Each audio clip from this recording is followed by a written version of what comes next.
नमस्कार, मैं भूपेंद्र पटवा। एकता न्यूज़ में आपका स्वागत है। चलते हैं खबरों की ओर। सावन यानी शिव भक्ति का महीना। इस महीने में भक्तों की भक्ति भी चरम पर होती है। बोल बम के नारे से शिवालय गूंजते रहे। सावन में सबसे खास होता है कांवड़ यात्रा। बच्चे, युवा, बुजुर्ग सब अपनी शक्ति अनुरूप भोलेनाथ को जल चढ़ाने कांवड़ यात्रा पर निकलते हैं। धमतरी जिले से हर साल सावन में हजारों लोग कांवड़ यात्रा में प्रदेश के शिवालयों में जलाभिषेक करने पहुंचते हैं। वहीं हजारों कांवड़िए धमतरी के शिवालयों में भी जल अर्पित करने पहुंचते हैं। भगत चौक, जालमपुर, सोरिद, बनियापारा सहित शहर के अनेक वार्डों के युवा कांवड़ यात्रा के लिए वर्षों से निकल रहे। कांवड़िए 60 से 80 किलोमीटर पैदल चलकर भोलेनाथ को जल अर्पित करते हैं।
और हम लोग अभी पद यात्रा सिरपुर के लिए रवाना होंगे।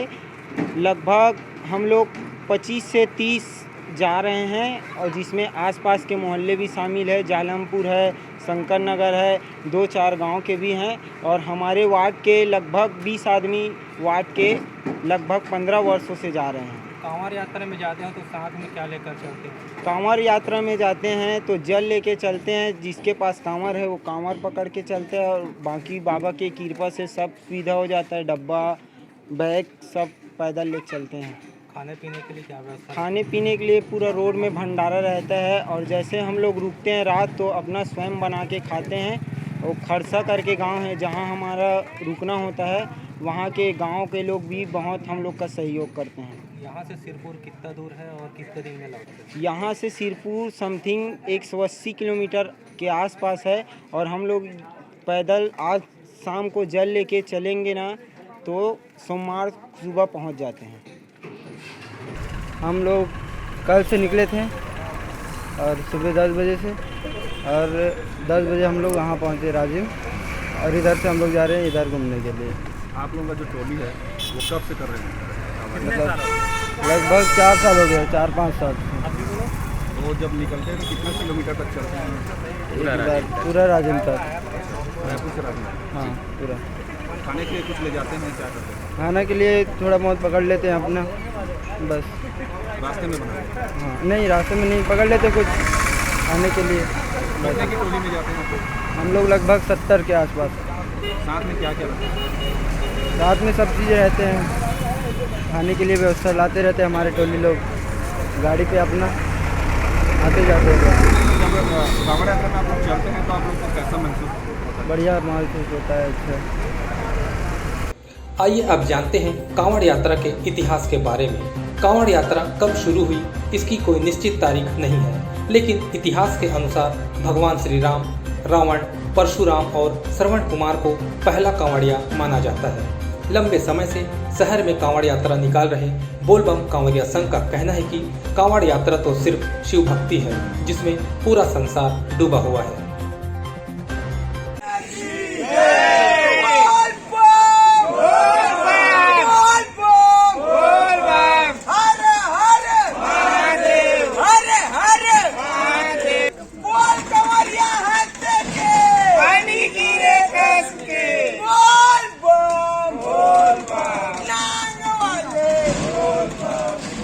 से 2 से 10 हुए, 10 से 100 हुए, 100 से 1000 हुए। आप देख रहे हैं 30 साल से कंटिन्यू हमारा ये कांवड़ यात्रा चल रही है और यादगार ऐसे आ रही है कि 27 साल हो गए हमारे को।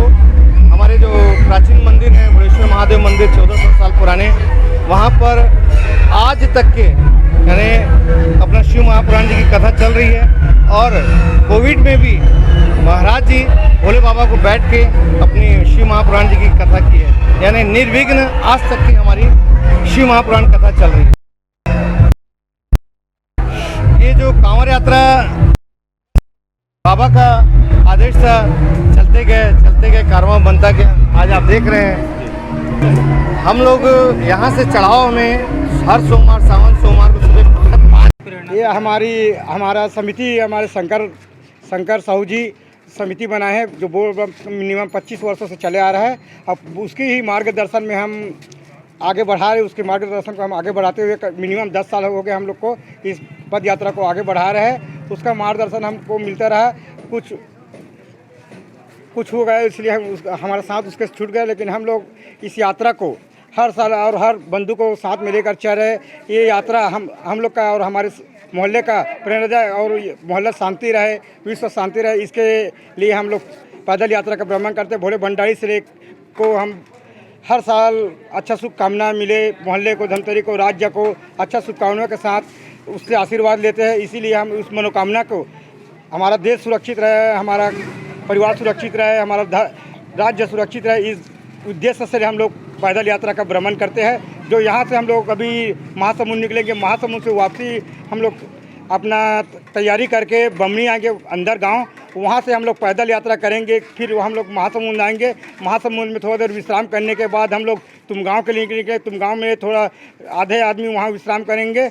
वहाँ से विश्राम करने के बाद हम लोग खरसा डायरेक्ट दिन भर चल के खरसा ग्राम में रात को 5-6-7 बजे तक पहुँचेंगे, जहाँ हमारा विश्राम रहेगा।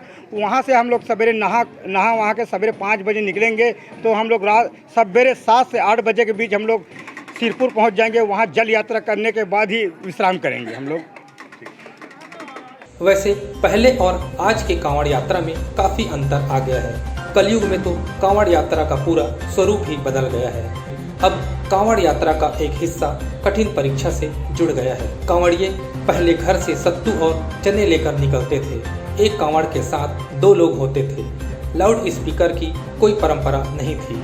अब कांवड़िये सत्तू की जगह फल और सात्विक भोजन लेकर चलते हैं। डीजे और लाउड स्पीकर के साथ निकल रहे हैं। जानकार बताते हैं कि वर्तमान में 5 प्रकार की कांवड़ यात्रा हो रही है।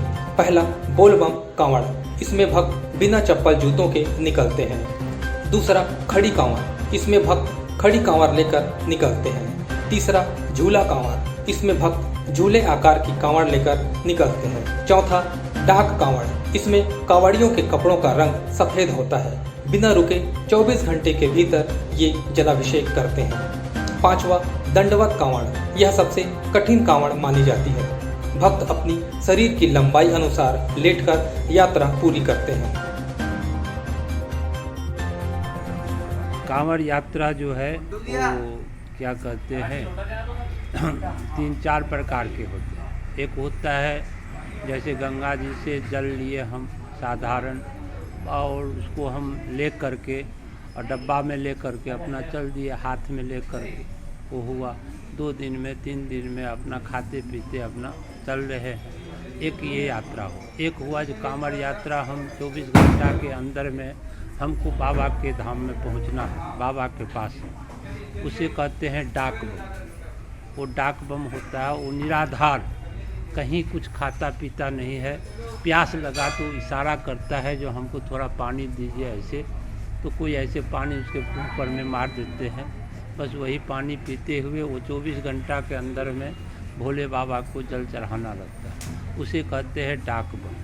और एक होता है क्या कांवर यात्रा, जो हम गाना बजाना के साथ एक झुंड में गाना बजाना गाते, भगवान का शिव का गीत को गाते हुए, भजन को गाते हुए, और सब लोग एक झुंड में हम निकलते हैं बाजा गाजा के साथ है।